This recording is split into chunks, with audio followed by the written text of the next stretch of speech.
இன்னைக்கு நம்ம பார்க்க போறது பக்தி யோகம்.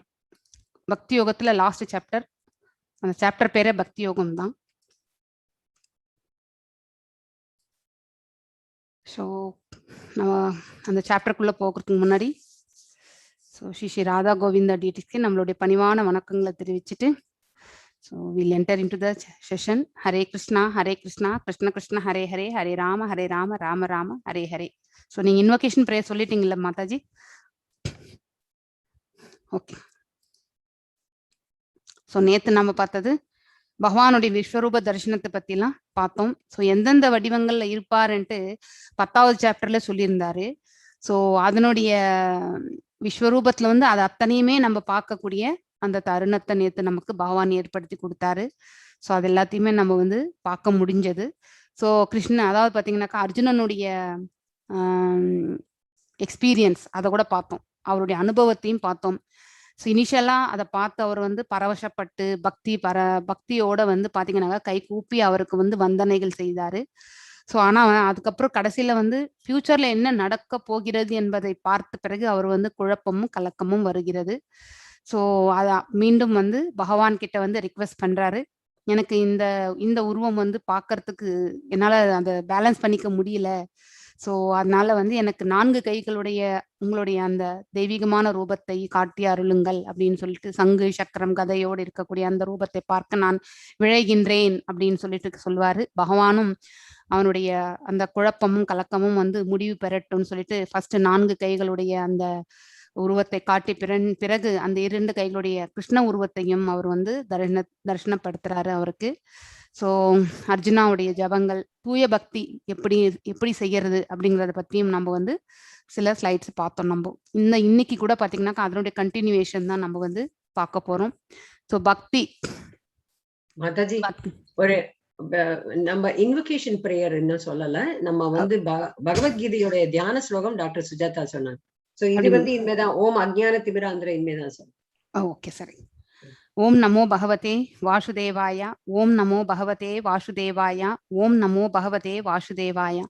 ஓம் அஜ்ஞான திமிராந்தஸ்ய ஞானாஞ்சன ஷலாக்கய சாக்ஷுர் உன்மிலிதம் ஏன தஸ்மை ஸ்ரீ குரவே நமः. ஸ்ரீ சைத்தன்ய மனோபிஷ்டம் ஸ்தாபிதம் ஏன பூதலே ஸ்வயம் ரூபா கதாமாஹ்யம் ததா ஸ்வபதண்டிகம். ஹே கிருஷ்ணா கருண சிந்து தீனபந்து ஜெகத்பதே கோபேஷா கோபிகா காந்தா ராதா காந்தா நமஸ்துதே. தப்த காஞ்சன கௌரங்கி ராதே விருந்தாவனேஸ்வரி விஷபானுசுதே தேவி பிரணமாமி ஹரிப்ரியே. வாஞ்ச கல்பதாருபியஸ்ய கிருப சிந்துப்ய ஏவச்ச பதித்னாம் பாவனேபியோ வைஷ்ணவேபியோ நமோ நமः.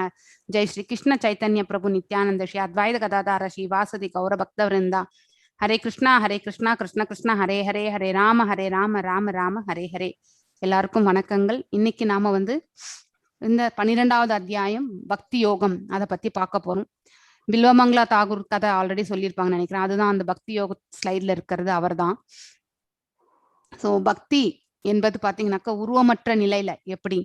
ஸோ சத் என்பது சத் சித் ஆனந்தா இல்லைங்களா? அதுல வந்து நம்ம பக்தியை வந்து 3 நிலைகள்ல சொல்றோம். ஒண்ணு வந்து இம்பர்சனல் பிரம்மன், அந்த இதுல வந்து சொல்றோம். ரெண்டாவது பாத்தீங்கன்னாக்கா பரமாத்மா. 3வது பாத்தீங்கன்னாக்கா பகவான். ஸோ அதாவது அப்சல்யூட் ட்ரூத் அப்படின்னு சொல்றோம். அந்த 3 நிலைகளை பற்றி தான் நம்ம வந்து இங்க பார்க்க போறோம். ஸோ உருவமற்ற நிலையில வந்து பாத்தீங்கன்னாக்கா ஒன்லி சத், அதாவது பாத்தீங்கன்னாக்கா நம்மளால வந்து உண்மை அப்படிங்கிறத மட்டும்தான் உணர முடியும். அதாவது இப்போ வந்து சூரியன் பார்க்கின்றோம் இல்லைங்களா, வெளிச்சம் எல்லா இடத்துலயுமே பிரகாசம். இதுதான் வந்து அனாலஜி நம்ம செகண்ட் சாப்டர்லயும் நம்ம பார்த்தது. ஸோ அது வந்து உண்மை, அது மட்டும்தான் நமக்கு தெரியும். 2வது பாத்தீங்கன்னாக்கா பரமாத்மா ஸ்வரூபம், அது வந்து சத் சித். அதுல வந்து பாத்தீங்கன்னாக்கா நமக்கு வந்து உண்மையும் தெரிகின்றது. அதுக்கப்புறம் வந்து பாத்தீங்கன்னாக்கா ஞானமும் நமக்கு அது ரிலேட்டடான ஞானமும் நம்மளால உணர முடியும். அதுதான் சத் சித் அப்படிங்கிற அந்த அனாலஜி வர்றது. நெக்ஸ்ட் வந்து பாத்தீங்கன்னாக்கா சத் சித் ஆனந்தா எல்லாம் அந்த that is the personal form of the God. அதுதான் நம்ம வந்து முழுமையாக நம்மளால பார்க்க முடியறது, உணர முடியறது. அதுதான் வந்து பகவான் ஃபீச்சர். ஸோ பகவான் என்பது என்னன்னாக்கா, ஸோ நம்ம செகண்ட் சாப்டர்ல படிச்ச பிரகாரம் 6, அதாவது பாத்தீங்கன்னா ஹையஸ்ட் விபூதிஸ் இல்லைங்களா, ஜென்ரலைஸ் கேட்டகரிஸ். எல்லா அழகும் அறிவும் செல்வமும் வலிமையும் துறவும் அதுக்கப்புறம் வந்து புகழும், இத்தனைக்குமே வந்து டாப் மோஸ்ட் எது என்பதை விளக்குகிறது தான் வந்து பகவான் என்னும் அந்த சொல்லுக்கு அர்த்தம். அதை நம்ம தெரிஞ்சுக்கணும். ஸோ பக்தி வளர்ச்சியின் முன்னேற நிலைகள், அதாவது பார்த்தீங்கன்னாக்கா பக்தியில வந்து நம்ம எப்படியெல்லாம் வந்து முன்னேற முடியும், இதுல வந்து அனன்ய பக்தி இதெல்லாமே வரும் இன்னைக்கு. கிருஷ்ணருக்கு அன்பான தகுதிகள், ஸோ அவ்வாறு அந்த பக்தி செய்யறவங்களுடைய தன்மை வந்து பகவானுக்கு இந்தந்த நிலைகள்ல இருக்கிறவங்க எனக்கு மிகவும் பிரியமானவர்கள், அதையும் சொல்லக்கூடிய அந்த இதுலயும் இந்த ஸ்லோகங்களும் நம்ம பார்க்க போறோம். எஸ், ஃபர்ஸ்ட் ஸ்லோகம். श्रीमद् भगवद्गीता द्वादशोऽध्यायः भक्तियोगम्। अर्जुन उवाच एवं सततयुक्ताये भक्ता स्वां पर्युपासते तेषाम् अक्षरमव्यक्तं तेषां केयोः वित्तमाः। ஸோ மிகவும் பக்குவமானவர்களாக கருதப்படுபவர்கள் யார்? So who is the more balanced person? அதாவது பாத்தீங்கன்னாக்கா சோபர் மேன் அப்படின்னு படிச்சிருக்கோம் இல்லைங்களா, நிதான புத்தி உடையவர்கள் அப்படின்றதையும் நம்ம படிச்சிருக்கோம் செகண்ட் தேர்ட் சாப்டர்ல கூட.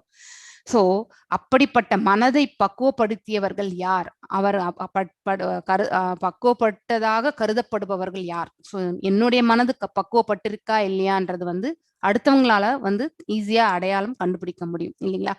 சோ அப்படிப்பட்டவர்களை நாமெல்லாம் எப்படி அடையாளம் கண்டுபிடிக்கிறது இல்லைங்களா? யாரெல்லாம் நம்ம வந்து இந்த பேலன்ஸ்டு பொசிஷன்ல இருக்காங்க அப்படிங்கறது வந்து நம்மளால எப்படி புரிந்து கொள்ள முடியும்?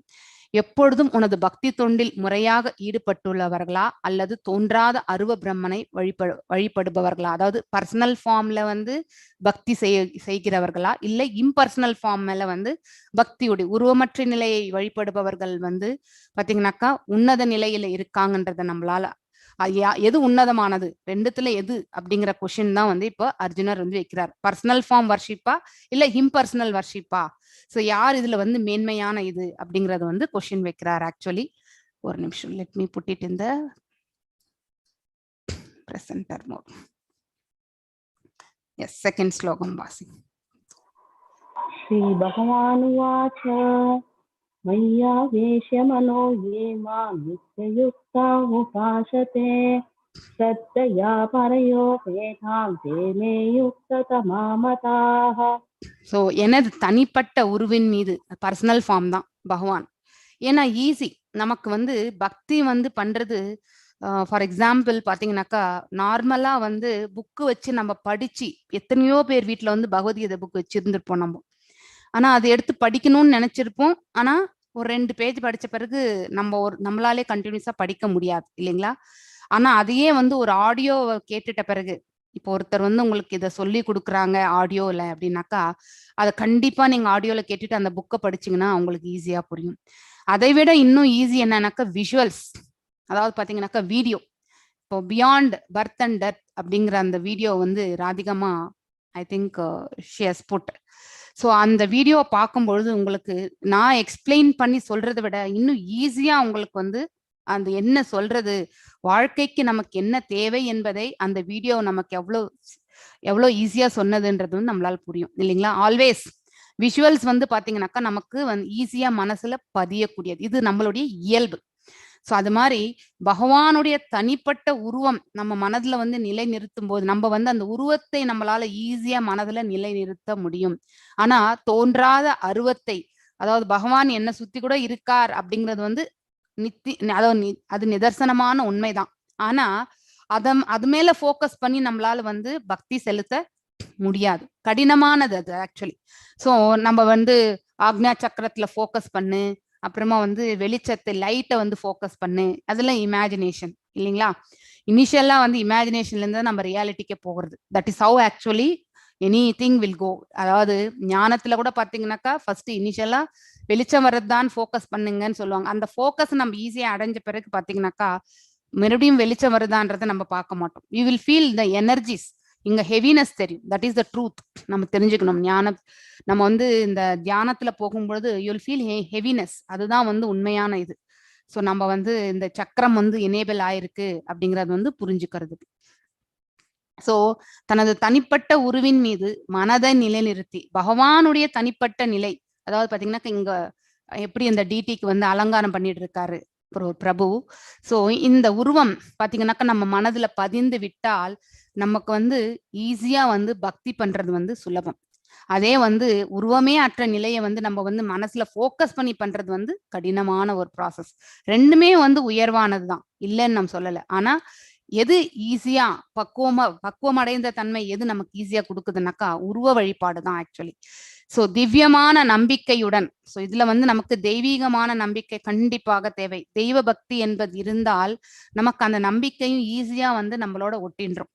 எப்பொழுதும் எனது வழிபாட்டில் ஈடுபடுபவர்கள் மிகவும் பக்குவமானவர்களாக என்னால் கருதப்படுகிறார்கள் சொல்லிட்டார், பகவானே சொல்லிட்டார். ஐ தேமே யுக்த தமதமதா அப்படின்னு சொல்லிட்டார் அவர். ஸ்ரத்தையா பரையோ பேதாஸ், அதாவது பாத்தீங்கன்னாக்கா நம்ம வந்து பக்தி ஸ்ரத்தையா செய்யறோம் இல்லைங்களா, அந்த ஸ்ரத்தையா வந்து உருவ வழிபாட்டுல செய்யறது வந்து பாத்தீங்கன்னாக்கா ஈஸியா வந்து பக்தி நிலையை நம்மளால அடைய முடியும். இதுதான் பகவானுடைய கருத்தும் கூட நம்ம பாக்குறது. எஸ், 3rd and 4th ரெண்டுமே வாசிச்சிருங்க மாதாஜி.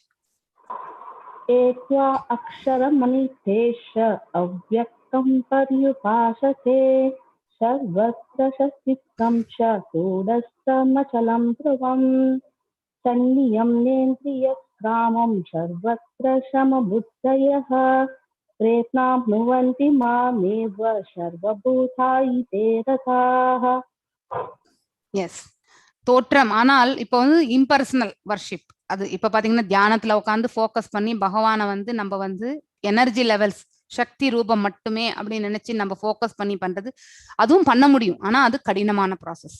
சோ புலனுணர்வுக்கு அப்பாற்பட்டு, நம்மளால அந்த சிந்திக்கக்கூடிய தன்மைக்கு அப்பாற்பட்டு, சோ விஷுவல்ஸ் வந்து எப்பவுமே பார்க்க முடியறது, பார்க்க முடியாததை வந்து நம்ம வந்து ஈஸியா வந்து அடையிறது வந்து கடினமான இது. எங்கும் நிறைந்திருந்தும் சிந்தனைக்கு எட்டாததும் மாற்றம் இல்லாததும் நிலையானதும் அசைவற்றதுமான பூரண உண்மை. அதாவது பாத்தீங்கன்னாக்கா யார நம்ம பூர்ண உண்மைன்னு சொல்றோம், அப்சல்யூட் ட்ரூத் பகவானை தான். அருவத்தன்மையை முழுமையாக வழிபடுபவர்கள் பல்வேறு புலன்களை எப்படி அவங்க செய்வாங்கன்னாக்கா பல்வேறு புலன்களை கட்டுப்படுத்தி எல்லோரிடமும் சமநோக்கோடு பழகி, 4th சாப்டர்ல நம்ம படிச்சிருக்கோம் இல்லைங்களா. சோ ஒரு ஞானி யோகி ஒரு மகாத்மா பத்தி சொல்லும் பொழுது பாத்தீங்கன்னாக்கா அவங்களுக்கு எந்த மாதிரி இருக்கணும், கற்றறிந்த பிராமணர், அப்புறம் நாய், அப்புறம் யானை, நாயை தின்பவர் எல்லாருமே சமநோக்கோட பார்க்கணும். இதுதான் நம்ம படிச்சிருக்கோம் ஆல்ரெடி. அதேதான் வந்து அனைவரிடம் சமநிலை இருக்க வேண்டும். நண்பன் விரோதி இதெல்லாமே வந்து நம்ம வந்து பாகுபாடு என்பது இருக்கவே கூடாது. ஆக்சுவலி எல்லோரிடமும் சமநோக்குடன் பழகி அனைவருக்கும் நன்மை தரும் செயல்களில் ஈடுபட்டு இறுதியில் என்னை அடைகின்றனர். சோ இதுக்கும் நமக்கு வந்து பாத்தீங்கன்னாக்கா மோட்சம் உண்டு. ஆனா இது வந்து பாத்தீங்கன்னாக்கா பிரம்ம ஜோதியில போய் கலக்கக்கூடிய தன்மை. எப்படி அவங்க தோன்றாத உருவத்தன்மையை வந்து வழிபடுகின்றார்களோ அவங்களும் பாத்தீங்கன்னாக்கா அந்த பிரம்ம ஜோதியில போய் கலக்கக்கூடியதுதான் வந்து இந்த இது. S, 25th washing 12.5. क्लेशोषिकरस्तेषाम् अव्यक्ताशक्तशेषताम् अव्यक्ता हि तदि दुःखं शेषवत्प्रयाप्यते. எஸ், தோன்றாத அருவத்தின் மீது யார் ஒருவர் பாத்தீங்கன்னாக்கா அதிகமான அந்த பக்தி செலுத்துறாங்களோ அவர்களுடைய பாதை வந்து மிகவும் கடினமானதாகும். அவங்களுடைய வளர்ச்சி கூட வந்து அவ்வளவு சுலபமாக முடியாது. அவ்வழியில் முன்னேற்றம் காண்பது உடலை உடையவருக்கு எப்பொழுதும் சிரமமானதாகும். சோ இந்த உடலோட நமக்கு எல்லாமே லிமிட்டட் இல்லைங்களா, இந்த உடலுக்கு எல்லாமே வந்து பாத்தீங்கன்னாக்கா லிமிட்டட். சோ நம்ம வந்து லிமிட்டட் சென்சஸ் நமக்கு, அதாவது இன்டெலிஜென்ஸ் கூட லிமிட்டட் தான். சோ அந்த அளவுக்கு எல்லாமே லிமிட்டடா இருக்கும் பொழுது இந்த எனர்ஜி லெவல்ஸும் பாத்தீங்கன்னாக்கா காலையில இருக்கக்கூடிய அந்த எனர்ஜி லெவல் மத்தியானம் இருக்கிறது இல்ல, மத்தியானம் இருக்கக்கூடிய எனர்ஜி லெவல்ஸ் நமக்கு ஈவினிங் இருக்காது இல்லைங்களா. Same thing only. நம்மளுடைய இந்த வளர்ச்சி எல்லாமே லிமிட்டடா இருக்கும் பொழுது இதனுடைய வளர்ச்சி கூட பாத்தீங்கன்னாக்கா அவ்வளவு சுலபமானது கிடையாது அப்படிங்கறத வந்து நம்ம தெரிஞ்சுக்கணும். எஸ், 6 and 7 ரெண்டும் வாசிச்சிருங்க மாதாஜி. ஏது சர்வாணி கர்மாணி மயி சந்நியஸ்ய மத்பராः அனன்யேனைவ யோகேன மாம் த்யாயந்த உபாசதே தேஷாமஹம் சமுத்தஸ்தா மிருத்யு சம்சார சாகராத் பவாமி ந சிராத் பார்த்த மய்யாவேஷித சேஷதாம். ஸோ தங்களது எல்லா செயல்களையும் எனக்காக துறந்து, ஸோ அதாவது பாத்தீங்கன்னாக்கா பகவானுக்காக பக்தியில இது நம்ம வந்து எல்லா செயல்களையுமே பகவானுக்கு அர்ப்பணித்தல், பிறழாமல் என் மீது பக்தி, எந்த ஒரு டீவியேஷனுமே கிடையாது. பக்தி என்பது மனது முழுவதும் இருக்கக்கூடிய தன்மை. செலுத்தி எனது பக்தி தொண்டில் ஈடுபட்டு சதா சர்வ காலமும் பகவானை என்னுடைய பக்தி தொண்டில் ஈடுபட்டு எப்பொழுதும் என் மீது தியானம் செய்து, எப்பொழுதும் பகவான் மீது தியானம் செய்து தங்களது மனங்களை எண்ணில் நிலை நிறுத்தி. ஸோ மனதளவுல நம்ம வந்து பகவானை நிலை நிறுத்தினால் மிச்சம் இருக்கிறது எல்லாமே நம்மளால வந்து அட்டென்ட் பண்ண முடியும். நம்மளுடைய இலக்கு கூட பகவான் இல்லையா? ஸோ த ஹையஸ்ட் லெவல் வந்து நம்மளுடைய நேயம் என்பது என்னன்னா நம்மளுடைய இலக்கு, வாழ்க்கையினுடைய நம்மளுடைய இலக்கு என்னன்னாக்கா go back to Godhead, அதாவது கடவுளிடம் போய் சேர்வது ஒன்றுதான் நம்மளுடைய இலக்கு. மீண்டும் இந்த பௌதிக உலகத்திற்கு நாம திரும்பி வரவே கூடாது. அதுதான் நம்ம தெரிஞ்சுக்க வேண்டிய ஒன்று. ஸோ எவரெல்லாம் என்னை வழிபடுகிறார்களோ அவர்களை பார்த்தீங்கன்னாக்கா பிறப்பு இறப்பு என்னும் இந்த கடலில் இருந்து நான் உடனடியாக காப்பாற்றுபவனாக இருக்கின்றேன் அப்படின்னு சொல்லிட்டார் பகவான். இதை விட பெரிய உத்தரவாதம் நமக்கு வேற எதுவுமே கிடையாது. ஸோ நாம பக்தி செலுத்தினாலே கண்டிப்பாக நமக்கு வந்து மோட்சம் என்பது உண்டு. அதுவும் எப்படிப்பட்ட பக்தி? எந்த ஒரு எதிர்பார்ப்பு மற்ற பக்தி. ஸோ நான் இது செய்யறதுனால அதை செய்யறேன், நான் இந்த பக்தி செய்யறதுனால பகவானே எனக்கு இதை கொடு அப்படின்லாம் கேட்க தேவையே கிடையாது. நீங்க எந்த ஒரு எதிர்பார்ப்பும் இல்லாம அவர் மேல ஒரு தூய பக்தியை நீங்க வந்து செலுத்தினீங்கன்னாக்கா உங்களுக்கு என்ன செய்யணுமோன்றது கொடுக்கணுமோ அதை பகவான் கண்டிப்பாக கொடுப்பார். Is a merciful person. அதை நம்ம தெரிஞ்சுக்கணும். எஸ், 8th ஸ்லோகம் வாசிங்க. मय्येव मन आत्स्व महि बुद्धिं न वेशय निवसश्चिमव्येव अत ऊर्वं न संशय. எஸ், இவ்வாறாக இப்ப அனன்ய பக்தி, இப்போ லாஸ்ட் ஸ்லோகத்தினுடைய கண்டினியூவேஷன். ஸோ அதுல இருந்து பார்த்தோம்னாக்கா அனன்ய பக்தி பிரம்ம சமீதா வந்தது, அதாவது பிரம்மர் பாடுறதுக்கு முன்னாடி நம்ம பரமாத்மா இந்த உலகத்துல இறங்கி வந்திருக்கார் அப்படிங்கறது வந்து நாலேஜ் அவருக்கு தெரியாம இங்க வந்து பாத்தீங்கன்னாக்கா இந்த பூ உலகத்துல ஒரு ஒரு பிறவி இருக்கிறது வந்து பாத்தீங்கன்னாக்கா தேவர்களை விட நல்ல இது அப்போலன்சஸோட இருக்கிறத பார்த்து இங்க பிருந்தாவனுக்கு ஒரு வாட்டி வருகிறார். அங்க இருக்கக்கூடிய கிருஷ்ணருடைய பெருமைகளை எல்லாமே பார்த்துட்டு அவர் வந்து இந்த குழந்தைங்களை எல்லாருமே, இந்த கவ்ஹெட் பாய்ஸ் எல்லாருமே தூக்கிட்டு போயிடுறாரு ஆக்சுவலி. அதுவும் ஓராண்டு காலம். ஸோ அதாவது இங்க ஓராண்டு காலம் வந்து அங்க வந்து கம்மி, ஆனா வந்து இங்க ஓராண்டு காலம் அந்த பிள்ளைகள் இருப்பது கிடையாது. ஸோ இதை உணர்ந்த கிருஷ்ண பரமாத்மா அங்க யார் யார் இல்லையோ அவங்களுடைய உருவங்களை வந்து பாத்தீங்கன்னா எக்ஸ்பேண்டட் ஹிம்செல்ஃப், தன்னுடைய விரிவாக்கங்கள் மூலியமாக அத்தனை குழந்தைகளையுமே அவர் வந்து இவ்வளவு நாள் ஆன பிறகு கூட வந்து குழந்தைகளை பத்தி வீட்டுல வந்து என்ன நினைக்கிறாங்கன்னு தெரிஞ்சுக்கிறதுக்காக பிரம்மா வந்து பார்க்கும் பொழுது இத்தனை குழந்தைகளை பார்த்த பிறகு சோ இவர் பரபிரம்மம் இங்க வந்து வந்திருக்கார் அப்படிங்கிற அந்த அந்த ஞானத்தை வந்து பிரம்மா பெறுகின்றார். அதுக்கப்புறம் தான் அவர் பாடியதுதான் அந்த பிரம்ம சமீதா ஆக்சுவலி. ஸோ இது நம்ம தெரிஞ்சுக்கணும். ஸோ இது அனன்ய பக்தி ஆக்சுவலி. ஸோ என் மீது உனது மனதை நிறுத்தி கலங்கமற்ற பக்தி. ஸோ இங்கெல்லாம் பாத்தீங்கன்னாக்கா அங்க வந்து ஜஸ்ட் அனைத்துமே பகவான் அப்படிங்கிற அந்த உணர்வு. ஸோ இங்க தோழமையோடு இருக்கக்கூடிய பிள்ளைகள். ஸோ அந்த இதுதான் நம்ம பாக்குறோம். அங்க வந்து கலங்கமற்ற பக்தி, அன்பு, பிரேமை அதுதான் இருக்கிறது ஆக்சுவலி. அதே மாதிரிதான் நாம கூட பகவான் கிட்ட வந்து கலங்கமற்ற பக்தியோ இல்ல பிரேமையோ நம்ம வைக்கணும். ஸோ அவ்வாறு நாம வைக்கும் பொழுது அப்போ அவரும் நமக்கு அதே மாதிரிதான் கருணை புரிவார். அதை நம்ம தெரிஞ்சுக்கணும். உனது மனதை நிறுத்தி உன்னுடைய முழு அறிவையும் என்னில் ஈடுபடுத்துவாயாக. பகவானில் நாம் ஈடுபடுத்த வேண்டும். இவ்வாறு நீ எப்பொழுதும் என்னிலே வாழ்வாய் என்பதில் ஐயமில்லை. So will be always living inside him அப்படிங்கிறதையும் வந்து இந்த ஸ்லோகத்தின் மூலம் நமக்கு வந்து பகவான் வந்து சொல்லியிருக்கார். எஸ், அனன்ய பக்தி ஆச்சு. எஸ், अत सिद्धं समाधातुं न शक्नोषि महि स्थिरम् अभ्यासयोगेन तततो मामिष्याप्तुं धनञ्जय. ஸோ உமது மனதை என் மீது, இப்போ வந்து அனன்ய பக்தி உன்னால செய்ய முடியல, அட்லீஸ்ட் சாதன பக்தியாவது நீ செய் அப்படின்னு சொல்லுவார். நாமெல்லாம் செய்யறது சாதன பக்தி தான். எல்லாமே வந்து இந்த பிரிஸ்கிரைப்டு டியூட்டிஸ்ல என்ன கொடுத்துருக்கு, அதுக்கப்புறம் வந்து பக்தி எப்படி பண்ணணும், ஒண்ணு வந்து ஸ்ரவணம் பண்ணணும், இன்னொன்னு கீர்த்தனம் பண்ணணும், அதுக்கப்புறம் வந்து நிவேதனம். இதெல்லாமே பாத்தீங்கன்னாக்கா நம்ம பகவானுக்கு வந்து நைவேத்தியம் வைக்கிறது, அதுக்கப்புறம் அவருடைய புகழை, அதாவது லீலைகளை பற்றி புகழாரம் பாடுவது, அதுக்கப்புறம் வந்து ஜபம் செய்வது, இது எல்லாமே வந்து பகவானுக்கு நாம செய்யக்கூடிய, இது எல்லாமே சாதன பக்தியில வரக்கூடியதுதான். இந்த ப்ராசஸ் எல்லாம் நம்ம ஃபாலோ பண்ணணும்ட்டு ஆல்ரெடி இருக்கிறது தான். ஸ்கிரிப்சர்ஸ் பேஸ்டு, அதாவது வேதங்கள் பிரகாரம்.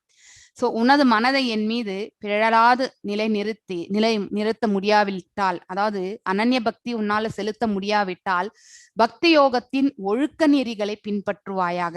அதாவது பாத்தீங்கன்னாக்கா ஃபாலோ த ஸ்கிரிப்சர்ஸ், அதுதான் ரெகுலேட்டட் பிரின்சிபல்ஸை வந்து ஃபாலோ பண்ணு அப்படின்னு சொல்லியிருக்காங்க. பின் என்னை அடைவதற்கான விருப்பத்தினை இதன் மூலம் விருத்தி செய்வாயாக அப்படின்னு சொல்லிட்டார். ஸோ அட்லீஸ்ட் நாம வந்து பகவானிடத்துல போய் சேர்றதுக்கு நாம எல்லாருமே சாதன பக்தி தான் பண்றோம் இல்லைங்களா?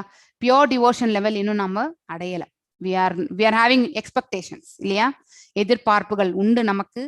ஸோ அதுக்கப்புறம் வந்து ஆசைகளும் உண்டு. ஸோ அது எல்லாத்தையுமே விடுத்து நாம வந்து பக்தி செஞ்சோம்னா அப்பதான் நம்ம வந்து அந்த அனன்ய பக்திக்கு நம்மளால எடுத்து செல்ல முடியும். ஆனா இன்னும் அந்த நிலையை வந்து நாம அடையல, சாதன பக்தியில தான் இருக்கும். எஸ், 10th ஸ்லோகம் வாசிங்க. அப்யாசோச்ச சமதோஷி மத்கர்ம பரமோ பவ மதத்தமவிகர்மாணி குர்வன் சித்திமாப்யசி. சோ பக்தி யோகத்தினுடைய விதிமுறைகளை, அதாவது சாதன பக்தி கூட உன்னால வந்து ஃபாலோ பண்ண முடியலைன்னாக்கா எனக்காக மட்டுமே செயல்படுவாயாக. சோ பகவானுக்காக மட்டுமே செயல்படுவது வந்து நிஷ்காம கர்மயோகம். அதாவது தனக்கு என்ன வேணுமோ அதை மட்டும் வச்சுட்டு மிச்சம் எல்லாத்தையுமே வந்து பகவானுடைய கைங்கரியத்துல கொடுத்துருவாங்க. அவங்கதான் நிஷ்காம கர்ம யோகிஸ். சோ எனக்காக மட்டும் செயலாற்ற முயல்வாயாக, ஏனெனில் எனக்காக செயல்படுவதன் மூலம் நீ பக்குவ நிலையை வந்தடைவாள். பேசிக்கலி எந்த பக்தி யோகத்தை செஞ்சாலும் நாம மனப்பக்குவத்தை அடைவதுதான்.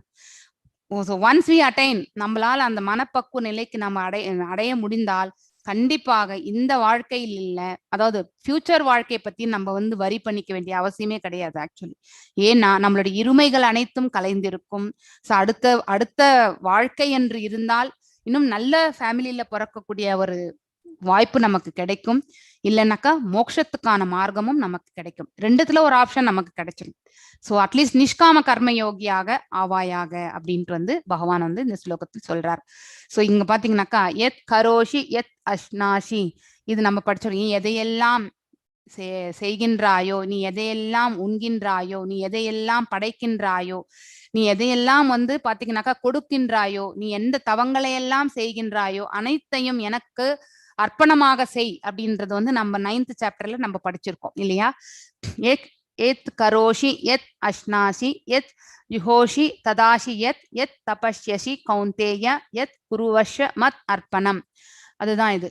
எதையெல்லாம் நீ செய்கின்றாயோ, எதையெல்லாம் நீ உண்கின்றாயோ, எதையெல்லாம் நீ படைக்கின்றாயோ, எதையெல்லாம் நீ தான தர்மங்களாக கொடுக்கின்றாயோ, எந்த தவங்கள் எந்த ஜபங்கள் செய்கின்றாயோ அனைத்தையுமே எனக்கு அர்ப்பணமாக செய்வாயாக. அனைத்தையுமே பகவானுக்கு கொடுக்கறது ஆக்சுவலி. சமர்ப்பணம் செய்யறோம் இல்லைங்களா, பகவானுக்கு கொடுத்துறது ஆக்சுவலி. எஸ், 11th ஸ்லோகம் வாசிங்க. அதைரதப்யசக்தோஷி கர்த்தும் மத்யோஹமாசிதஹ சர்வ கர்ம பலத்யாகம் ததः குரு யதாத்மவான். எஸ், சகாம கர்ம யோகம். இப்ப உன்னால நிஷ்காம கர்ம யோகம் பண்ண முடியல அப்படின்னாக்கா அட்லீஸ்ட் பார்ஷியலி நீ செய்ய சம்பாதியத்துல வந்து ஒரு பங்கு வந்து தான தர்மங்கள், கொஞ்சம் ஆஸ்டாரிட்டிஸ் எல்லாமே பண்ணணும் அப்படின்றத வந்து சொல்றாரு. சரி, அதாவது முழுமையாக உன்னால நிஷ்காம கர்மயோகியாக, அதாவது முன்னாடி 9 அந்த 27 ஸ்லோகம் மாதிரி உன்னால் பண்ண முடியலன்னாக்கா, அனைத்துமே அர்ப்பணம் பண்ண முடியலன்னா அட்லீஸ்ட் பார்ஷியலா வந்து நம்ம வந்து சமர்ப்பணம் செய்யணும்னு சொல்றாரு. உன்னால் செயலாற்ற முடியாமல் என்ன உனது செயலின் எல்லா விளைவுகளை தியாகம் செய். அதாவது பாத்தீங்கன்னாக்கா நீ செய்யக்கூடிய அனைத்து செயல்களுடைய விளைவுகள் என்னென்ன ரிசல்ட்ஸ் வந்து நீ தியாகம் செய், ஆத்மாவில் நிலை பெற முயற்சி செய் அப்படின்னு சொல்றார். ஸோ அதாவது பாத்தீங்கன்னாக்கா ஆத்மா நிலையில வந்து நம்ம வந்து உணர வேண்டும் ஆக்சுவலி. ஸோ நாம பர்பஸ் என்ன, இந்த உலகத்துக்கு வந்த பர்பஸ் என்ன, நம்மளுடைய அடுத்த பிறவி என்பது என்ன இருக்கணும், இது எல்லாத்தையுமே நம்ம வந்து தெரிஞ்சுக்கணும். ஸோ அதுதான் வந்து பாத்தீங்கன்னாக்கா சகாம கர்மயோகி என்பது பாத்தீங்கன்னாக்கா தர்மமான நிலையில் வந்து தர்மமான இதுல வந்து ஈடுபடுவார்கள். ஆனா வந்து பாத்தீங்கன்னாக்கா தன்னுடைய இது வந்து பாத்தீங்கன்னாக்கா கார் எடுத்துடும். சோ என்னை பற்றிய இத்தகு உணர்வில் உன்னால், அதாவது நிஷ்காம கர்மயோகத்தில் உன்னால் மனதை நிலை நிறுத்த முடியவில்லை என்றால் உனது செயலின் எல்லா விளைவுகளையும் தியாகம் சமர்ப்பணம் செய். அதாவது விளைவுகள் ரிசல்ட்ஸ் மேல எக்ஸ்பெக்டேஷன் இருக்காது, என்ன வருதோ அதை எடுத்துக்கோ. சோ வந்து நீ என்ன வருதோ உனக்கு வந்து எடுத்துக்கோ. அங்க வந்து எப்படின்னா நிஷ்காம கர்ம யோகத்துல வந்து எல்லாத்தையுமே பகவானுக்காக செய்யறது. சோ அது வேற. ஆனா இங்க வந்து பாத்தீங்கன்னாக்கா ரிசல்ட்ஸ் மட்டும் என்ன வருதோ எடுத்துக்கோ, நீ பகவானுக்கு சமர்ப்பணம் செய்யணும்ன்றது அவசியம் கிடையாது. சோ அதுல சில தான தர்மங்கள் செய்வேன். சோ அந்த மாதிரி ஒரு நிலை வந்து சகாம கர்ம யோகம். நாம எல்லாம் நிறைய பேர் வந்து சகாம கர்ம யோகத்துல தான் இருப்போம் நம்ம. ஏன்னா சில பார்ஷியலி நம்மளுடைய சம்பாதியத்துல வந்து தான தர்மங்கள் கண்டிப்பாக செய்கின்றோம் ஆக்சுவலி. ஆனா சில சமயத்துல கர்மகாண்ட மோட்லயும் இருக்கும், ஏன்னா எக்ஸ்பெக்டேஷன்ஸோட. எஸ், நெக்ஸ்ட் 12வது ஸ்லோகம் வாசிங்க மாதாஜி. श्रेयो हि ज्ञानमप्याशात् ज्ञानाध्यानं विशिष्यते ज्ञानात् कर्मफलत्याह त्याह शान्ति அனந்தரம். ஓகே, இப்போ வந்து உங்களால சகாம கர்மயோகம் பண்ண முடியல. நெக்ஸ்ட் என்ன பண்ணு, ஞானத்தை விருதி செய்வதில் உன்னை ஈடுபடுத்திக்கொள். ஸோ நம்மளால வந்து கலங்கமற்ற பக்தி அனன்ய பக்தியும் செய்ய முடியாது, சாதனை பக்தியும் செய்ய முடியாது, நிஷ்காம கர்மயோகியாவும் செயல்பட முடியாது, சகாம கர்மயோகியாவும் செயல்பட முடியாது. ஸோ அட்லீஸ்ட் ஞானத்தையாவது விருதி செஞ்சுக்கணும் நம்ம வந்து. ஸோ ஞானத்தை விட பாத்தீங்கன்னாக்கா தியானம் சிறந்தது, மெடிடேஷன். மேலும் தியானத்தை விட செயல்களின் பலன்களை துரத்தது சிறந்ததுன்னு சொல்லிட்டேன். இறுதியாக வந்து பாத்தீங்கன்னாக்கா ஒரு சிம்பிளான ஃபார்முலா என்னன்னாக்கா, நாம் என்ன செய்தாலுமே அந்த பலன்கள் மேல நமக்கு ஃபோக்கஸ் தேவை கிடையாது. நம்ம கடமையை செய்யலாம், பலன் எது வந்தாலும் ஏத்துக்கக்கூடிய அந்த மனப்பக்குவத்தை நாம வந்து தயார்படுத்திக்கணும். ஏனெனில் இத்தகு தியாகத்தினால் மன அமைதியை அடைய முடியும்.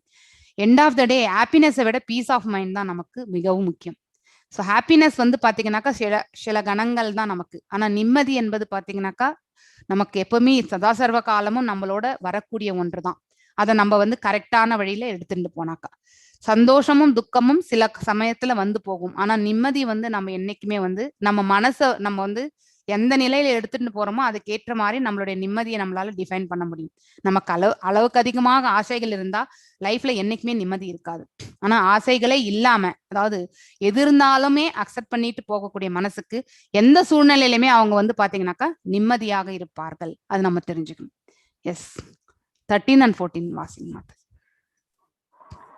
अत्वेष्टा सर्वभूतानां मैत्रकरुण एव च निर्ममो निरहङ्कारः समदुःखसुखक्षमी सन्तुष्टः सततं योगी यदात्मा दृढनिश्चयः मय्यर्पितमनो बुद्धिः यो मद्भक्तः मे प्रियः.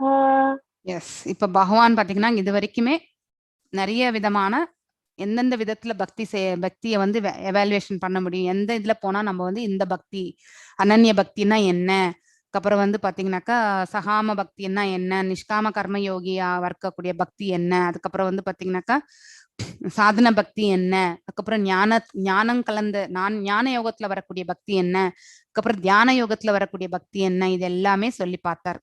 ஸோ நெக்ஸ்ட் இப்ப என்ன சொல்ல போறாரு, இந்தந்த குவாலிட்டிஸ் இருக்கிறவங்க வந்து பாத்தீங்கன்னாக்கா பக்தியில இருக்கக்கூடியவங்க, அப்படிப்பட்டவர்கள் பாத்தீங்கன்னாக்கா உன்னதமான பக்தர்களாக பகவானால் வந்து அதாவது பாத்தீங்கன்னாக்கா பகவானால் ஐடென்டிஃபை பண்ணப்படுது. ஸோ அவங்க வந்து பகவானுக்கு மிகவும் பிரியமானவர்கள், பகவானும் அவங்கள வந்து பிடிக்கும், அதே மாதிரி அவங்களுக்கும் பகவானை பிடிக்கும். அந்த ஒரு இதுதான் நம்ம வந்து இப்ப வரக்கூடிய ஸ்லைட்ஸ் எல்லாமே நம்ம பார்க்க போறோம். ஸோ எவன் ஒருவன் பொறாமை இல்லாதவனாக அடுத்தவர்களை பார்த்து கம்பேரிஷன், பேசிக்கலி கம்பேரிஷனே செய்யக்கூடாது. நம்ம எப்பவுமே கம்பேரிஷன் ஸ்டார்ட் பண்ணும் பொழுதுதான் பொறாமை வந்து கண்டிப்பாக வந்து இறங்கி விடுகின்றது. நம்ம வந்து இந்த கம்பேரிஷன் போலன்னு வச்சுக்கோங்க, நம்ம இருக்கிறதுலயே நம்ம நிலையிலேயே நம்ம வந்து சந்தோஷமா இருக்கணும் எப்பவுமே. ஸோ எல்லா உயிர்களுக்கும் அன்பான நண்பனாக, ஸோ எந்த ஒரு பேதபாவம் இல்லாம அன்பு செலுத்துறதுல வந்து நம்ம பேதபாவமே இருக்கக்கூடாது. ஸோ தவறு இழைக்கும் போது கேட்கறது டிஃப்ரெண்ட், ஆனா அன்பு வந்து அனைவருக்குமே நம்ம சமமாக தான் கொடுக்க வேண்டும். அதுல வந்து இவன் கெட்டவன் இவன் நல்லவன் அவனுக்கு இப்படி இவனுக்கு அப்படின்ற அந்த பேதபாவம் இருக்கவே கூடாது. அது ஒண்ணுதான் நம்ம வந்து டிஃபரன்ஷியேட் பண்ணாம கொடுக்க முடியாது. அது நம்ம பண்ணணும் கண்டிப்பாக. தன்னை உரிமையாளராக கருதாதவனாக, ஸோ நான் தான் ஓனர் அப்படின்னு நினைக்கிறோம் இல்லையா, I am the owner of some 10 பங்களாக்கு ஓனர், 10 காருக்கு ஓனர் அப்படின்னு நம்ம நினைக்கிறோம் பாருங்க. we are all இந்த டெம்பரரி ஓனர்ஸ் தான் இந்த உலகத்துல. ஸோ பர்மனன்ட் ஓனர் வந்து பகவான் தான். So is the sole proprietor. நாம எதுவுமே ஓன் பண்றது கிடையாது. சில காலம் இங்க தங்கி அதை உபயோகப்படுத்தி விட்டுட்டு போக போறோம். அந்த உண்மையை நாம வந்து உணரணும். அகங்காரத்திலிருந்து விடுபட்டவனாக, ஃபால்ஸ் ஈகோ, அகங்காரம் என்பது தான் அப்படிங்கிற அந்த ஈகோவை வந்து கண்டிப்பாக விட்டுவிடணும். இன்ப துன்பங்களில் சமநிலை உடையவனாக, சோ இன்பமும் துன்பமும் வரும்பொழுது ஒரே நிலையில் இருக்க வேண்டும், ஸ்திரத்தன்மையோட, சகிப்புத்தன்மையுடன், எப்பொழுதும் திருப்தி விட்டு. So சகிப்பு, tolerance. ஸோ ஒரு நமக்கு வந்து ஒருத்தர் அவமானம் செய்தா கூட அதை வந்து சகிச்சிக்க கூடிய ஒரு மனப்பக்குவம் நமக்கு தேவை. அது ஸோ அது மிகவும் முக்கியமான ஒன்று.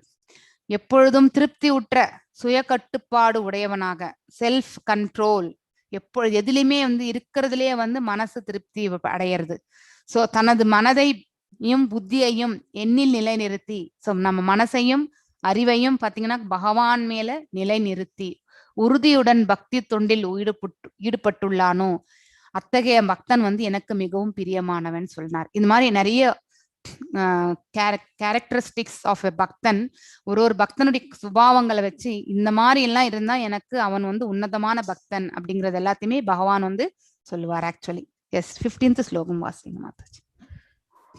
யஸ்மான்னோ த்விஜதே logo லோகானோத்விஜதே ஷயஹ அஸ்ஸாமஸ்ஸபயோத்வேகை முக்தோ யசஸமே ப்ரியஹ.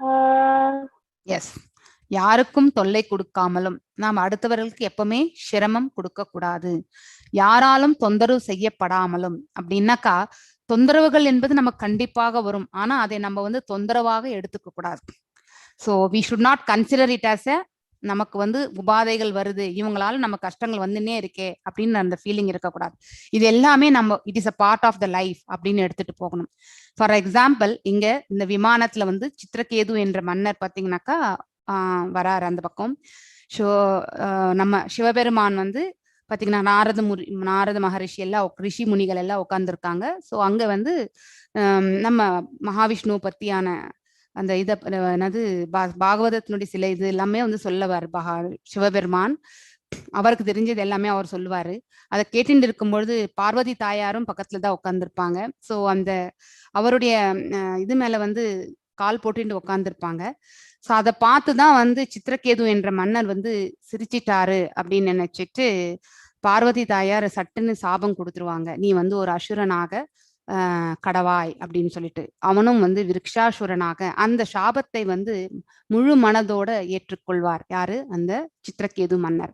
he was a saintly king actually. So அவருக்கு அது தொந்தரவு தான் ஆக்சுவலி. இந்த சாபம் என்பது அவர் எதுவும் தவறு செய்யவில்லை, ஆனாலும் அந்த சாபத்தை வந்து அவர் ஏற்றுக்கொள்கின்றார். இது எக்ஸாம்பிள் ஆக்சுவலி. ஸோ அந்த விருக்ஷாசுரனாக வந்து பாத்தீங்கன்னாக்கா அந்த சாபம் வந்து அவருக்கு அந்த பெயர் வருகிறது. அதாவது அசுரனாக கடவாய் அப்படின்னு தாயார் கொடுத்த சாபத்தை வந்து ஏற்றுக்கொள்கிறான் ஆக்சுவலி. ஸோ அதுதான் வந்து யாராலும் தொந்தரவு செய்யப்படாமல் என்பது என்னன்னாக்கா தொந்தரவையே தொந்தரவாக கருதாமல் இருப்பதுதான் தொந்தரவு செய்யப்படாமல் என்பதற்கான விளக்கம் இது. ஸோ இன்பம் துன்பம் இது பாகவதத்துல வர்றது. ஸோ நீங்க படிக்கலாம். எனக்கு இந்த எத்தனாவது கேண்டோன்றது ஞாபகம் இல்லை. ஸோ கண்டிப்பாக இது பாகவதத்துல இருக்கு, யூ கேன் சர்ச் அண்ட் படிக்கலாம். இன்பம் துன்பம் பயம் மற்றும் ஏக்கம். பயம் ஃபியர் எதனால வரும்னாக்கா நம்மளால ஒன்னு அடைய முடியுமா முடியாதா அப்படிங்கிற அந்த எண்ணம் வரும்பொழுது நமக்கு பயம் வரும் இல்லைங்களா. ஏக்கம் அந்த அதாவது பாத்தீங்கன்னாக்கா எக்ஸ்பெக்டேஷன்ஸ், அது நிறைவேறவில்லை என்றால் நமக்கு பயம் கோபம் இது எல்லாமே வரும். இன்ப துன்பம் சமநிலையுடன் இது எல்லாத்தையுமே வந்து ஒரே நிலையில எடுத்துட்டு போகணும். எவன் ஒருவன் இருக்கின்றானோ அவன் எனக்கு மிகவும் பிரியமானவன் அப்படின்னு சொல்லிட்டார். This are all the few other qualities of a pure devotee. அதை நம்ம தெரிஞ்சுக்கணும். எஸ் எஸ் 16th ஸ்லோகம் வாசிங்க மாதாஜி.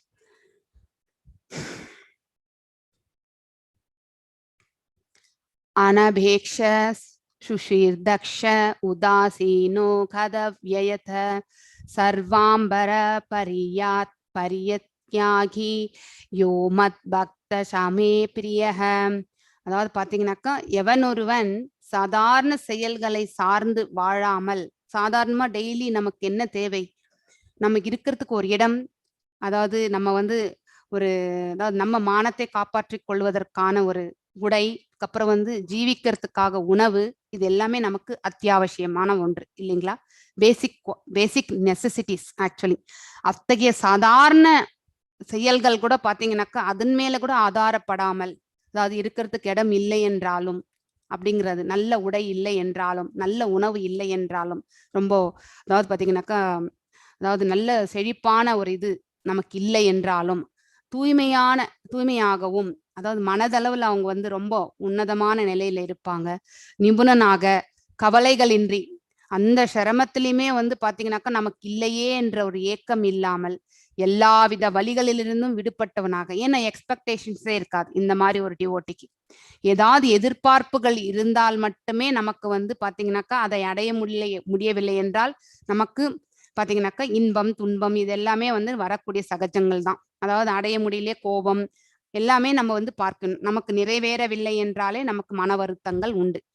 ஏதேனும் பலனுக்கு முயற்சி செய்யாதவனாக, அதாவது இந்த பலனுக்காக இந்த செயல் செய்கின்றேன், பகவானுக்கு இந்த பக்தியை நான் செலுத்துவது நான் இந்த நன்மையை அடைவதற்காக அப்படிங்கிற நினைக்கிறோம் இல்லையா, அந்த அத்தகைய குணம் அற்றவன். சோ எல்லாமே வந்து பகவானுக்காக தான் இருக்கும். இந்த நிலை இருந்தாலும் நான் பக்தி செய்வேன் அப்படிங்கிற ஒரு மனசு. அத்தகு பக்தன் எனக்கு மிகவும் பிரியமானவன்.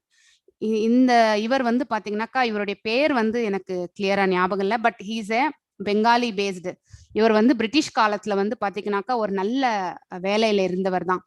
ஆனா அவருடைய சொத்துக்கள் அனைத்துமே வந்து பாத்தீங்கன்னாக்கா தான தர்மங்களுக்கே கொடுத்துருவார். ஆக்சுவலி ரிசைன் த ஜாப் கொடுத்துட்டு இந்த மாதிரி ஒரு தன்னுடைய மனைவியோட வந்து ஒரு குடிசையில வந்து எல்லாத்தையுமே தொடர்ந்து பக்தி ஒன்றுதான் மேன்மையானது என்று வாழ்ந்தவர். ஆக்சுவலி இவர் பேரு ஐ திங்க் சம் எஸ்ல தான் வர்றது, தாசன்ட்டு.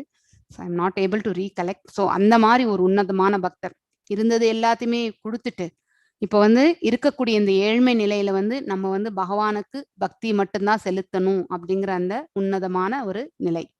சோ அப்படிப்பட்ட பக்தன் எனக்கு மிகவும் பிரியமானவன் அப்படின்ட்டு வந்து பகவான் வந்து சொல்லியிருக்கார். எஸ் 17 ஸ்லோகம்.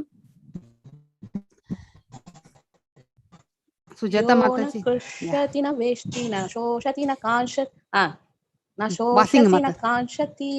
शुभा यो न कृष्यति न वेष्टि न शोषति न कांक्षति शुभा शुभ परित्याही भक्तिमान मे समे प्रियः.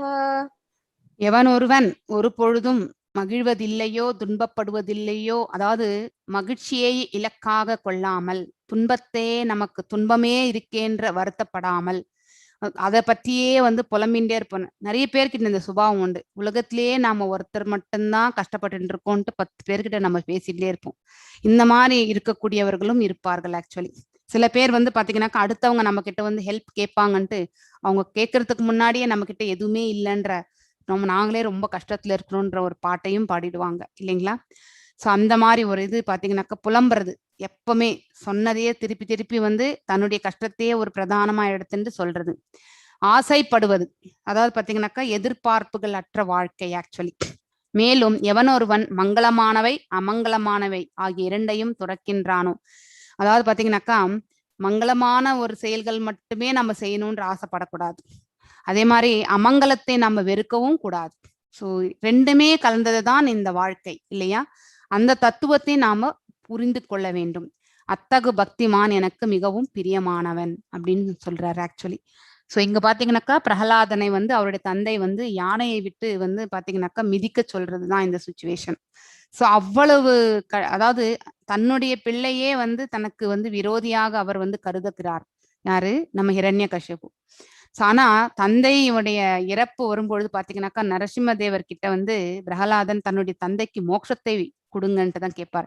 எத்தனை கஷ்டத்தை கொடுத்த அவரு பாத்தீங்கன்னாக்கா நம்மளா இருந்தா பிராக்டிக்கலா யோசிச்சாக்கா இந்த மாதிரி எல்லாம் பண்ணாங்கல்லன்ட்டு. இப்ப இருக்கக்கூடிய சூழ்நிலை எப்படி இருக்குன்னாக்கா அந்த மாதிரிதான். ஏன்னா பாசம் பரிவு என்பனுடைய லெவல் வந்து மாறிடுச்சு. ஆக்சுவலி என்ன இருந்தாலும் நம்மளுடைய தந்தை அப்படிங்கிற அந்த அஃபெக்ஷன் லெவல் வந்து பாத்தீங்கன்னாக்கா இட் வேரிஸ் இப்ப இருக்கக்கூடிய அந்த கலிகாலத்துல. ஆனா பிரகலாதன் வாழ்ந்த காலத்துல பாத்தீங்கன்னாக்கா தனது தந்தை என்ற அந்த பக்தி வந்து பிரகலாதனுக்கு இருந்தது. தன்னையே அவர் வந்து அதிகமாக துன்புறுத்தினாலும் தான் இறக்கணும்ன்றதுக்காக எத்தனையோ செயல்கள் எல்லாமே செய்தார். ஆனா இருந்தாலும் தந்தை மேல் இருந்த பாசத்தை அவர் விட்டு கொடுக்கவில்லை. இறுதியில வந்து நரசிம்ம தேவர் கிட்ட வந்து தனது தந்தைக்கு வந்து முக்தி, அதாவது பாத்தீங்கன்னாக்கா மோட்சத்தை வந்து வேண்டினார். அதுதான் நம்ம தெரிஞ்சுக்க வேண்டிய.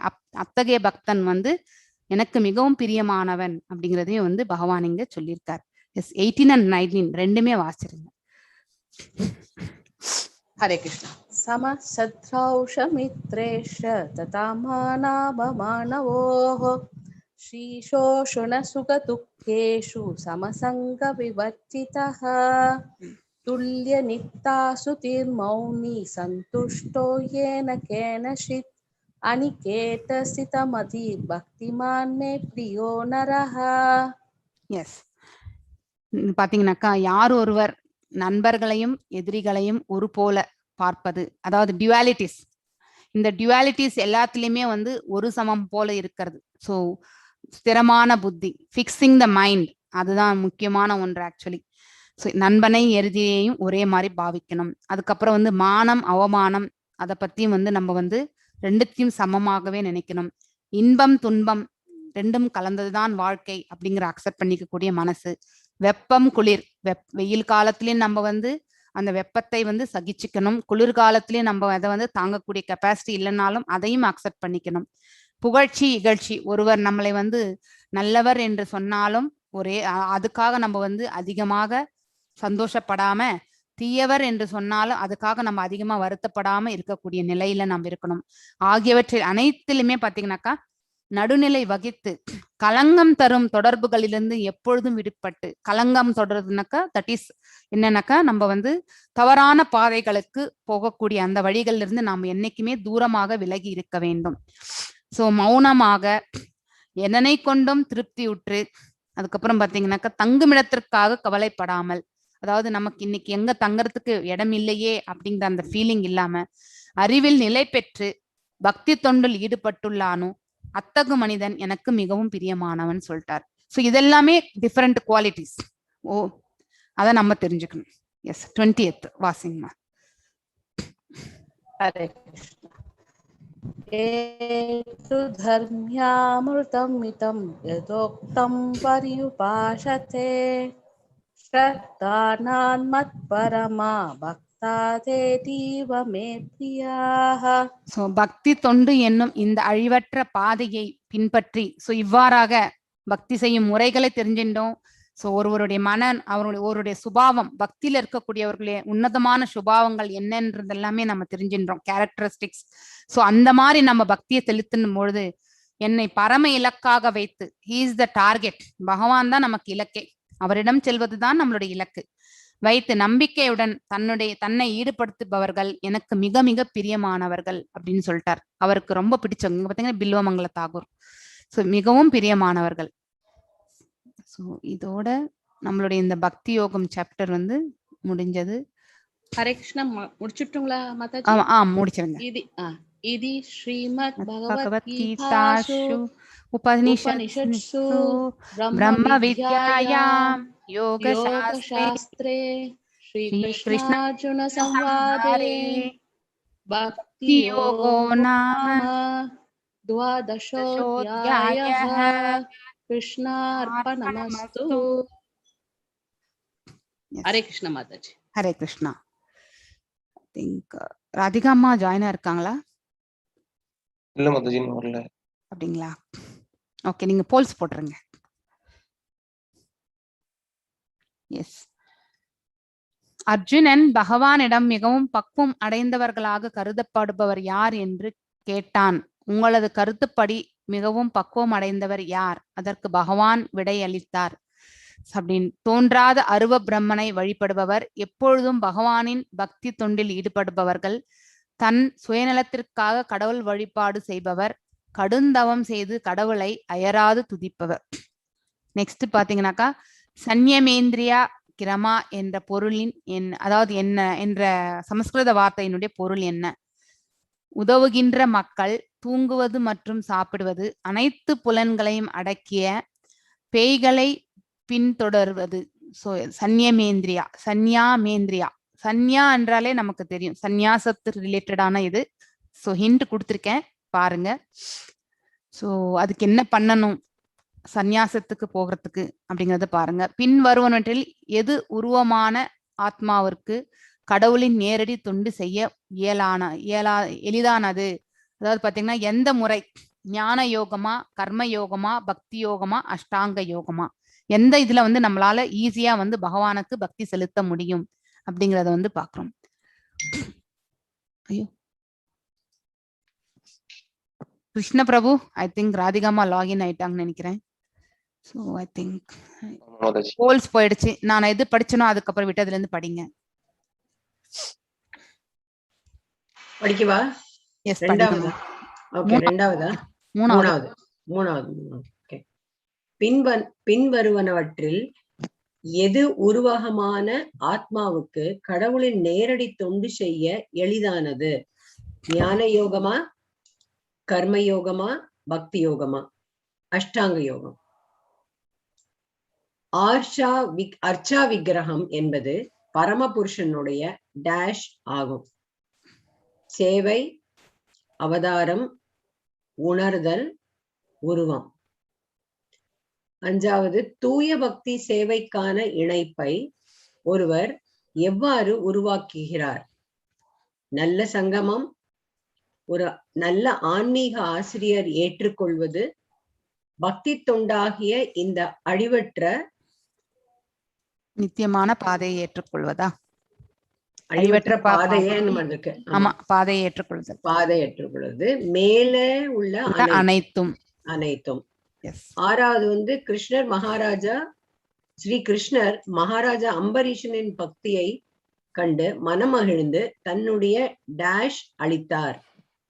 சங்கை, ஆதிசேஷனை, சுதர்சன சக்கரத்தை, கருடனை. ஏழாவது, மகாராஜா அம்பரீஷன் யமுனா நதிக்கரையில் ஏகாதசி விரதம் மேற்கொண்டு இருந்த போது மகரிஷி டேஷ் அவரை காண வந்தார். நாரதர், துர்வாசர், விஸ்வாமித்திரர், வேதவியாசர்.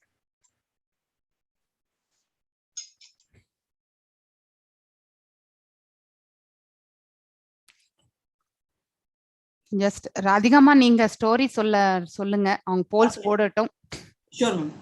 போல்ஸ் முடிஞ்ச, அதாவது நீங்க ஸ்டோரி சொன்ன பிறகு போல்ஸ் டிஸ்ப்ளே பண்ணலாம். Just I will be having one glass of water and come. Okay. Sure ma'am, I will manage. Take care. Hare Krishna devotees. So நம்ம குயிக்கா ஸ்டோரி செஷன் ஸ்டார்ட் பண்ணலாம். அந்த கேள்விகளும் அம்பரீஷ் பத்தி தான் இருக்கும். அம்பரீஷ் மகாராஜ் என்றவர் மிகப்பெரிய ராஜா, எம்பரர். இவர் எங்க இருக்காருன்னா, இவர் நம்ம பாகவதம்ல இவரோட ஆக்சுவல் லைஃப் ஸ்டோரி இருக்கு. Thank you so much. So Ambarish மகாராஜோட ஸ்பெஷாலிட்டி என்னன்னா, இருக்கிறதுலயே நீங்க தெரிஞ்சுக்க வேண்டிய ஒருத்தர் இவர் தான். ஏன்னா இருக்கிறதுலயே எல்லா குவாலிட்டிஸ் இருந்தாலும் எல்லா விதத்திலயும் இவர் கிருஷ்ணரை பிரார்த்திப்பார். அதாவது 9 ப்ராசஸ் ஆஃப் டிவோஷன் இருக்குது இல்லையா, இவரை பொறுத்த வரைக்கும் எல்லா ப்ராசஸும் இவர் ஃபாலோ பண்ணதுதான் இவரோட ஸ்பெஷாலிட்டி. ஆக்சுவலி இவர் என்ன பண்ணாரு அப்படின்னு சொல்லலாம், இவர் ஏகாதசி விடாம இன்னைக்கு ஏகாதசி இல்லையா, கரெக்டா கோஇன்சிடென்ட்லி அவரும் ஏகாதசியில விரதத்துல இருக்காரு. சோ அவர் இருக்கிற விரதத்துல என்ன ஸ்பெஷாலிட்டின்னா, அவர் ரொம்ப ஸ்ட்ரிக்டா ஃபாலோ பண்ணுவாரு. அந்த டைம் நீங்க எல்லாம் ஒரு கேள்வி கேட்பீங்க, துர்வாச முனி இருக்காரே அவர் தப்பு பண்ண மாட்டாரா? இந்த முனியெல்லாம் திடீர்னு சாபம் கொடுக்குறாங்களே, அவங்க பண்றது கரெக்டா தப்பான்றது. சோ அதுக்கு நான் ஒரு ஆன்சர் தான் இந்த கதையில சொல்ல போறேன். சோ இந்த மாதிரி ஒரு ஏகாதசி விரதம் இருக்கச்சே இவர் ஃபாஸ்டிங் பண்ணிட்டு இருந்தாரு. அப்ப என்ன ஆகுதுன்னா, நம்ம துர்வாச முனி அடுத்த நாள் வர்றாரு. சோ இந்த இவரோட ஃபாஸ்டிங் பாக்குறாரு, இந்த மாதிரி என்ன நடக்குது அப்படின்னு. சோ இவர் என்ன சொல்றாருன்னா, நீங்க ஃபாஸ்டிங் பண்ணிட்டு இருங்க, நான் குளிச்சுட்டு வந்துடுறேன், அப்ப நம்ம சாப்பிடலாம் அப்படின்னு. துர்வாச முனிக்கே இவரை கண்டா ரொம்ப பொறாமை. ஏன்னா அவருக்கு அவ்வளோ எல்லாம் இருந்தும் அவ்வளோ பக்தி. சோ அந்த இதனால அவர் என்ன பண்றாருன்னா, வேணும்ட்டே குளிக்கிற டைம் லேட் பண்ணிட்டே இருக்காரு. இப்போ நம்ம எல்லாருக்கும் தெரியும், அந்த நாளைக்கு துவாதசி ஸ்பெசிபிக்கா ஒருத்தருக்கு ஒரு டைம் இருக்கு இல்லையா, அவங்க அமைச்சிருப்பாங்க, நான் ஃபார்வர்ட் பண்ணது. அந்த டைம்ல ஃபாஸ்டிங் பிரேக் பண்ணணும். இப்போ என்ன ஆகுதுன்னா, வேணும்ட்டே இவர் டிலே பண்றாரு. ஏன்னா இப்போ ஃபாஸ்டிங் அவர் பிரேக் பண்ணாருன்னா இன்னொரு லா பிரேக் பண்றாரு. என்ன அது? இவர் கெஸ்ட், ஒரு முனிவர் நம்ம பார்க்க வந்தா அவருக்கு பணிவிடை செஞ்சுட்டு அவருக்கு வச்ச சாப்பாட்டுக்கு அப்புறம் தான் நம்ம சாப்பிடணும். ஆனா இவர் எதை எடுப்பாரு? ஏகாதசி ஃபாஸ்டிங் எடுப்பாரா? விஷ்ணு முக்கியமா இல்ல இந்த முனிவர் முக்கியமா? இந்த 2 சண்டையில மாட்டிக்குமா? அந்த எண்ணத்துல என்ன பண்றாருன்னா, துர்வாச முனி இவர் என்ன பண்ணலான்னு விடுறாரு. அம்பரீஷ் மகாராஜுக்கே நிறைய புத்தி இருக்கு, ஆனாலும் அவங்க ஆலோசனைக்கு இருக்கும் இல்லையா, அவங்க குழுல கேட்டு என்ன சொல்றாங்கன்னா, உடனே இவங்க இந்த மாதிரி இப்படி பண்றாங்களா, நான் என்ன பண்ணணும் அப்படின்னு சொல்லிட்டு அவர் என்ன அட்வைஸ் பண்றாருன்னா, நீங்க எல்லாரும் சொல்றாங்க, நீங்க ஒரு சுட்டு தண்ணி அதை சாப்பிட்டீங்கன்னா, ஏன்னா அவங்க எல்லாம் நிர்ஜர ஏகாதசி இருப்பாங்க, நம்ம எல்லாம் எல்லாம் சாப்பிடுவோம் அது வேற. சோ இவர் என்ன சொல்றாருன்னா, நீங்க ஒரு சொட்டு தண்ணி தாராளமா குடிக்கலாம் அப்படின்னு. சோ இவர் வந்து ஒரே ஒரு சொட்டு தம்லூண்டு ஒரே ஒரு சொட்டு தண்ணி ஒண்டி சாப்பிட்டுட்டு இருக்காரு. ஆனா இவர் வந்து நல்ல எண்ணத்துல இல்ல இல்லையா, பிரச்சனை பண்ணணும்னே இருக்காரு. வந்த உடனே அவர் சண்டை பண்ண ஆரம்பிக்கிறாரு. ஏன் இப்படி பண்றீங்க, அதே பண்றீங்க, இதே பண்றீங்க, பண்ண தப்பு அப்படின்னு சொல்லிட்டு இவர் அழிக்கணும்னு சொல்லிட்டு இந்த மாதிரி ஒரு பயங்கரமான ஒரு டெமனை அமுச்சு வைக்கிறாரு. ஆனா அம்பரீஷ் மகாராஜ்க்கு எவ்வளவு பக்தி இருக்கிறதால அந்த பக்தி மூலமா அவர் வந்து பிரார்த்தனை பண்ணாலே அந்த டிமெண்ட் போயிடும் இல்லையா. ஆனா அவர் அதுவே எதுவுமே கேட்க மாட்டேன்றாரு. அவர் பிரார்த்தனை பண்றாரே தவிர எனக்கு இது வேணும் அது வேணும் அப்படி என்னை காப்பாத்து அப்படின்னு கூட விஷ்ணுவை கேட்க மாட்டேன்றாரு. அப்படி அவர் பண்ணிட்டு இருக்கிற உடனே என்ன ஆகுதுன்னா சடனா வந்து இப்ப என்ன அவர் செத்துருவாரா? Yes or no? நம்ம சாட் ஓபன் இல்லையா? சாட் ஓபனா இருக்கு. அவர் செத்துருவாரா? நோ. ஓகே, நல்ல கான்பிடன்ஸ், கதையிலலாம் கான்பிடன்ஸ் இருக்கு. நம்ம கிருஷ்ணர் மேலதான் இன்னும் ஃபுல் கான்பிடன்ஸ் வரல. தேங்க்யூ சோ மச் எல்லாருமே. சோ என்ன ஆகுதுன்னா கரெக்டா எங்க இருந்தோ ஒரு சுதர்ஷன் சக்கரம் வந்து அந்த தலைய வெட்டிடுது. ஓகே, இவர் பாட்டுக்கு பிரார்த்தனை பண்ணிட்டு இருக்காரு, இவருக்கு என்ன ஆச்சுன்னு கூட தெரியாது.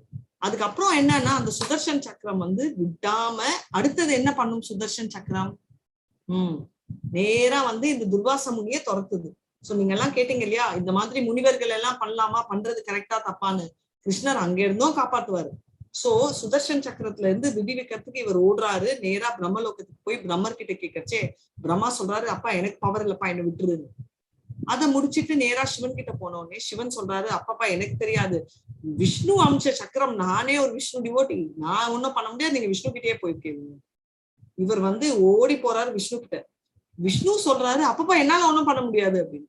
எப்படி சுதர்ஷன் சக்கரம் எல்லாம், சுதர்ஷன் சக்கரம் வந்து நான் விட்டதா இருந்தாலும் என்னால ஒன்னும் பண்ண முடியாது அப்படின்னு சொல்றாரு. இப்ப வந்து துர்வாச முனி செத்துருவாரா? Yes or no? Chat open மறுபடியும். துர்வாச முனி என்ன ஆறாரு? சோ நோ, இவருக்கும் நோ அவருக்கும் நோ. அப்ப என்ன ஆகுது, விஷ்ணுக்கு பவர் இல்லையா? ஏன் அவரால் நிறுத்த முடியல? ஏன்னா அவருக்கு டிவோட்டி, அவரோட திமிரு. டிவோட்டி எப்பவுமே வந்து நம்ம சொல்லுவோம் வைஷ்ணவ அவதார் இருக்கிறதுலே பெரிய அவதார், அந்த தப்பு பண்ணவே கூடாது.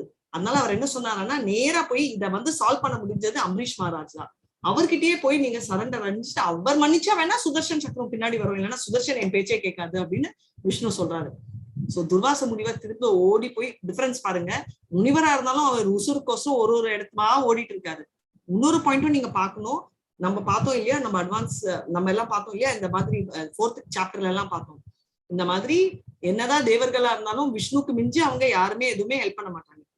ரெண்டும் பார்த்துட்டோம். மூணாவது என்ன ஆகுது, இவர் நேரா வந்து அம்பரீஷ் மகாராஜ் கிட்ட போய் அவர் காலில் விழுறாரு. இது மொத்தம் ஊரை சுத்திட்டு வர்றதுக்கு 1 வருஷம் ஆகுது நம்மளோட டைம்ல. 1 வருஷத்துக்குள்ள அவர் சுத்திட்டு வராரு. எந்ததா போக முடிஞ்சாலும் இந்த சித்தர்கள் எல்லாம் பண்றாங்க இல்லையா, நம்ம படிச்சோம் நம்ம. சோ இந்த 6th சாப்டர்ல கூட தியான யோகா, அஷ்டாங்க யோகா எல்லாம் தெரிஞ்சு வச்சுட்டு என்ன பண்றது, கடைசியில பக்திக்கு அது வரணும். சோ நம்ம எல்லாம் குவிக் ஸ்டெப் எஸ்கலேட்டர் மாதிரி எடுத்துட்டு பக்திக்கு போயிடும். அது வரைக்கும் அம்பரீஷ் மகாராஜ் ஒரே ஒரு சொட்டு தண்ணி தான் பண்ணாங்க. சோ அடுத்த ஸ்லைட்ல நீங்க பாப்பீங்க, அம்பரீஷ் மகாராஜ் வந்து அங்க போயிட்டு என்ன பண்றாருன்னா, இவர் வந்து அம்பரீஷ் மகாராஜ் காலிலேயே விழுந்துடுறாரு. அம்பரீஷ் மகாராஜ் காலில் விழுந்த உடனே அம்பரீஷ் மகாராஜ் வந்து கிருஷ்ணரை ப்ரே பண்றாரு, ஐயோ இந்த மாதிரி தயவு செஞ்சு இவரை விட்டுருங்க, ஒன்னும் பண்ணாதீங்க, இவர் எவ்வளவு பெரிய முனிவர் அப்படின்னு. எவ்வளவு நல்ல மனசு. அதுக்கோசம் சுதர்ஷன் பின்னாடி போயிடுச்சு. சோ கிருஷ்ணர் வந்து ஒரே ஒரு சுதர்ஷன் வச்சுட்டு எத்தனை ஆன்சர்ஸ் கொடுத்திருக்காரு பாருங்க. சோ ஃபைனலா அம்பரீஷ் மகாராஜ் வந்து இருக்கிறதுலயே பெஸ்ட் துர்தராஜ் இவரும் அவர் காலியே விழுந்தாரு, கடைசியில அவரும் ஆயிடுச்சு. சோ கடைசியில இதுதான் அந்த டிவோட்டியோட டிஃபரன்ஸ். என்னதான் பண்ணாலும் நம்ம எல்லாம் இருந்தோம்னா அவன் விட்டவே விடக்கூடாது, அவன் என்ன விட்டவே இல்லை நம்ம எல்லாம் சொல்லுவோம் இல்லையா. சோ அதுதான் இந்த டிஃபரன்ஸ் பிட்வீன் அவங்களும் நம்மளும். சோ நம்ம வந்து அந்த ஸ்டேஜுக்கு போக வேண்டாம், பட் கொஞ்சம் கொஞ்சம் எனக்கு இம்பார்ட்டன்ஸ் கொடுக்கல, எனக்கு அவங்க பார்க்கல, வேணும்ட்டே அவங்க என்ன பார்க்காம போனாங்கன்ற மாதிரி கொஞ்சம் கொஞ்சம் லெவல்ல நம்ம குறைச்சிட்டே வந்தோம்னா நம்ம மோட் ஆஃப் இக்னரன்ஸ்ல கொஞ்சம் கொஞ்சம் மேல மோட் ஆஃப் குட்னஸ்க்கு போயிடும். சரிங்களா?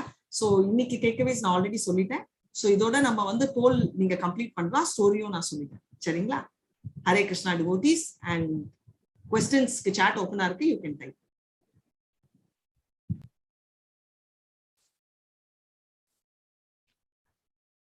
ராதிகா, இன்னைக்கு क्वेश्चन ஆன்சர்ஸ் நீங்க எடுத்துக்கோங்க. So today I am no problem, carry on ma'am. நான் இங்க தான். Anyway, you are joined as I will make you as a co-host. I'll join as co-host. I made you as a host. Sure. எல்லாருக்கும் வணக்கம். Due to some that is very urgent work, I am leaving.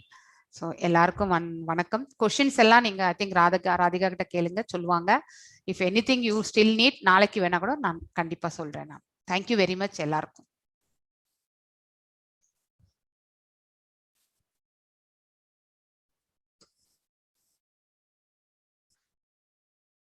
ராதிகாம்மா streaming stop பண்ண முடியல, என்ன மறுபடியும் host பண்ணுங்களேன். I think it is not showing stop streaming. Radhika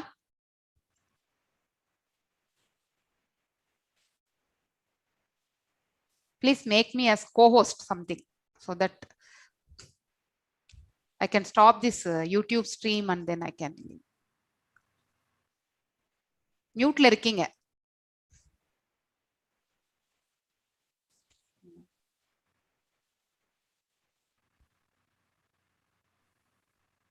thank you Mataji.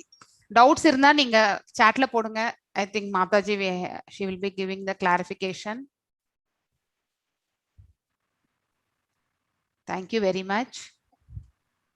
Hare Krishna. Thank you ma'am. Hare Krishna ma'am. ஒரு நிமிஷம் ராதிகாமா, என்ன கோஹோஸ்ட் பண்ணுங்களேன். இந்த யூடியூப் ஸ்டாப் பண்ணணும் நான்.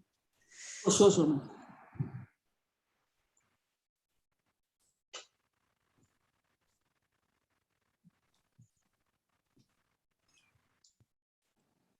தேங்க்யூ.